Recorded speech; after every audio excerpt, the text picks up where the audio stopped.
In a nation grappling with the crisis of child violence, a new strategy aims to protect and empower South Africa's most vulnerable citizens. The national strategy to accelerate action for children has been drafted by the government in collaboration with civil society and the private sector. The past few months have been heavy for families due to heinous crimes committed against children. So will this framework help in protecting our children?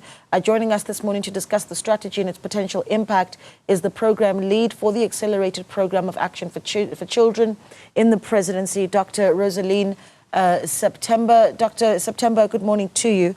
I must tell you, when you just think about the stories that we cover, where we're looking at the community in Soweto still reeling after the death of Amandle. At the beginning of this week, we read about, the latest in the Jocelyn Smith case, and she still has not been seen since the 19th of February. And the list of these cases and case studies go on and on and on, these examples rather, unfortunately. So talk to us about how this accelerated program for action for children is actually going to work and what it aims to do. Good morning, lady, and fellow citizens. It's in mornings like this that we all just shattered. Unfortunately, our children and our society is living on the edge. My condolences, my sincerest condolences, and on behalf of, I think, the Presidency and on behalf of our whole nation, we once again want to just express our deepest condolences for the family of this young girl that has just lost her life. It's the story of the creation of a monster, as you said, and the story of the sadness of the pain of families and the loss of life that ignited the work in the Presidency. So last year, within the Presidency, you recall it was in the midst of the Inyobeni crisis, where 21 of our kids died in a tavern of all places. Mm. And so it never stopped. So as between April this year and now June this year, more than 300 children died. In fact, the police stat says it's children that have died, that lost their lives. And so apologies, Dr. September. I lost you there. You said the police numbers of children that died? The police crime stats talk about just between April this year and June, 314 children, our kids, were murdered. And most of them were murdered within families and homes and communities. And so the strategy is it's not about a strategy. It's not about another plan. It cannot be about another set of documents going through cabinet to be approved by someone. This is a call to our nation to act. It's a call to action. And in no other words than that of our president, when he said in his inauguration speech, this is a moment of significant, fundamental consequences. We have to decide whether we're going to change and where that change really must happen. With regard to the call for action, so the Presidency called the departments and civil society together last year and said, this must stop. What is the priorities and how do we change this landscape that we see now for children? And so within a 14-month period, the Presidency, through its strategic leadership, guided a program that developed this for action. And basically the call for action says this must be done, government must do, and this is how everybody else can help. So it includes a combination of actions that has three primary goals.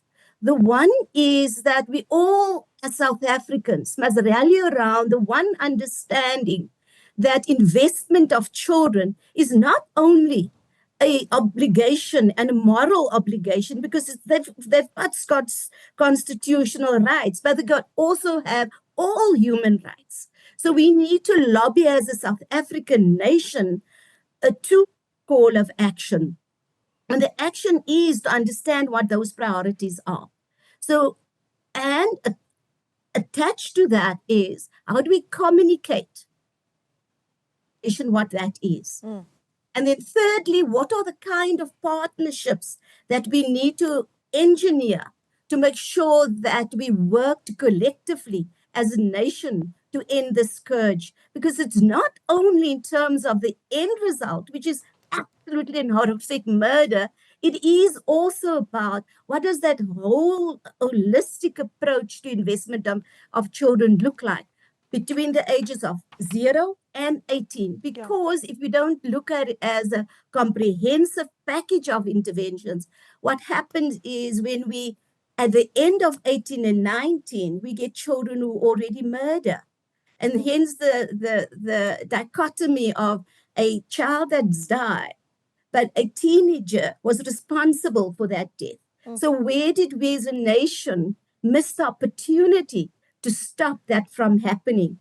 So the strategy is about understanding the holistic interventions that's necessary for children, so that we make sure that every one of the 3,000 children born today have love, they have enough food, they're educated, they're protected, and they excel to reach their full potential. Yeah. Dr. September, you've said a mouthful, and I think all of it really, really important. I think about how you talk about the child, the victim, and sometimes the child, the perpetrator. Just earlier this week, we were looking at a story of a 14-year-old little girl who was gang raped by 12-year-old boys. I mean, some of these stories absolutely horrific. But you've talked about one of these priorities of the strategy and the call to action being to identify partnerships. In the case of Amandla, you've got a community that came out and said, we're going to help the police to get to the bottom of this. What do you identify as those key partnerships? I mean, a few sort of, groupings, community, whether that be institutions that really should be starting to organize themselves for the sake of protecting our children. Yeah, I think we need to do 4 things. One is we need to know more to do better. What is happening in our lives, in our communities? How does it look like? And I think the whole issue around the data systems, information systems, how we communicate is important. Secondly, we must have a communication strategy that links us all together so that we know what happens in the lives of our children. So we need to communicate with our public, much more clearer messages, and from the public to those who matters in terms of government, civil society, and so on. So our work must be informed by communication, and people like you have a profound